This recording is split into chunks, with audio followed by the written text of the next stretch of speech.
A 15-year-old honor student digs a child-sized grave in the woods because she was bored.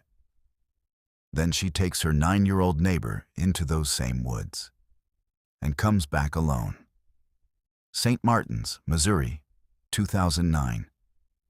A quiet residential street where neighbors knew each other. 3 or 4 houses apart lived the Brooks family and the Olton family. Elizabeth Olton was 9 years old.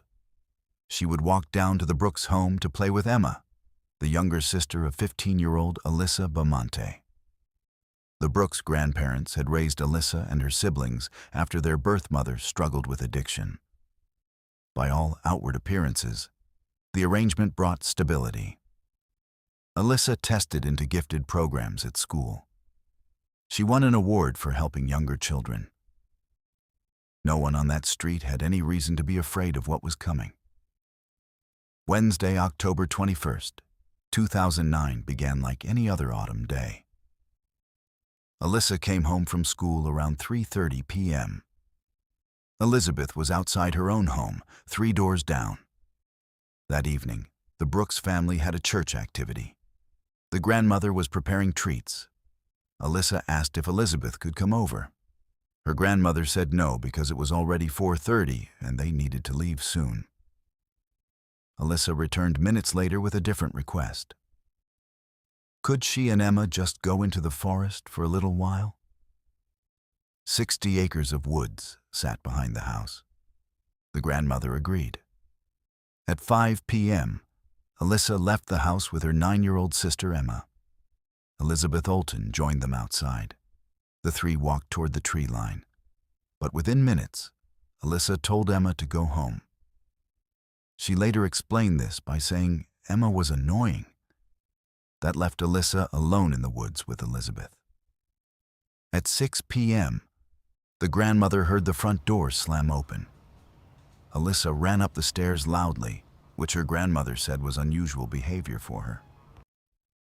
Then, at 6:30 p.m., Elizabeth's brother came to the door asking where his sister was. The family realized something was wrong. The grandmother asked Alyssa about Elizabeth. Alyssa brushed off the question. She said Elizabeth had left and gone home, or at least she thought Elizabeth had gone home. But Elizabeth never arrived. By 7 p.m., Sheriff Gary White was called away from a church security workshop. A missing child report had come in from St. Martin's. That night brought torrential rain and high winds. Despite the weather, search and rescue teams went into the woods. They used grid searches and electronic trackers. They covered every inch of ground twice. They found no sign of Elizabeth Olton. Elizabeth had a cell phone, but this was 2009. Investigators could only narrow its location to a general area, not an exact spot. They operated on the assumption that a missing child would not willingly abandon her phone. The signal placed the phone somewhere in the search zone.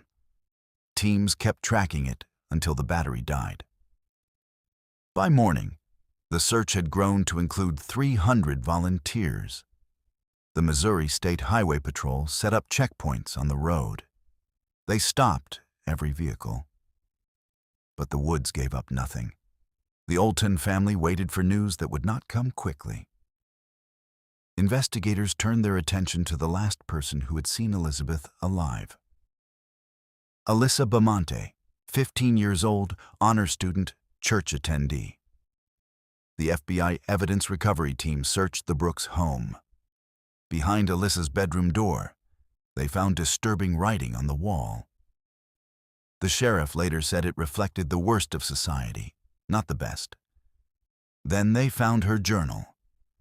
The last entry described killing someone by strangulation, throat cutting, and stabbing.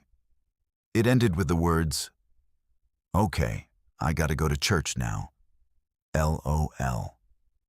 That single page turned a missing child case into a homicide investigation. Outside in the woods, searchers had found a freshly dug hole.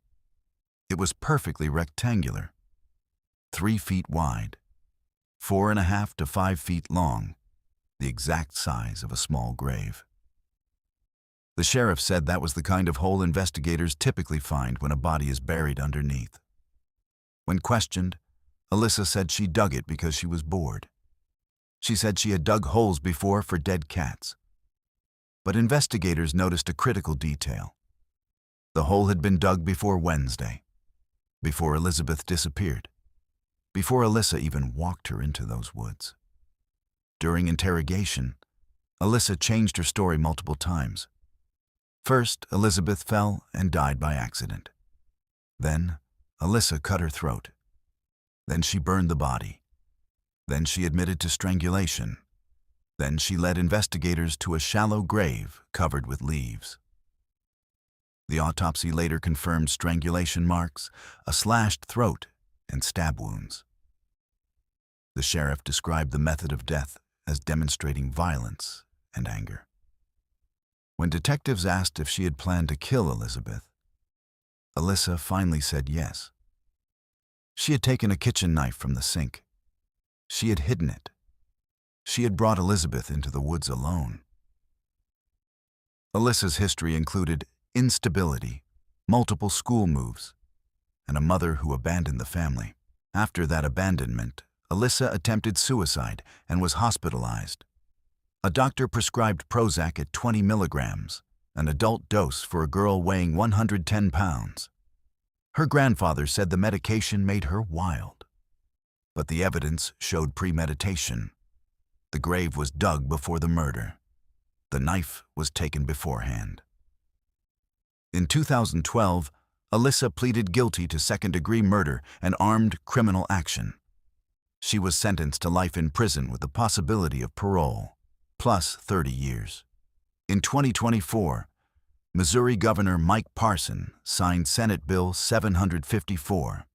The new law closed a loophole that had allowed juveniles convicted of second-degree murder to become eligible for parole after 15 years. For Alyssa Bamante, now in her 30s, her first real chance at freedom was pushed into the 2040s. Elizabeth Olton's family had fought for this change. They attend parole hearings. They speak their daughter's name. Her brother Nathaniel still visits Alyssa in prison. He calls her family. The grandmother believes Alyssa feels genuine remorse now. The grandfather is not convinced. The woods behind the Brooks home remain standing.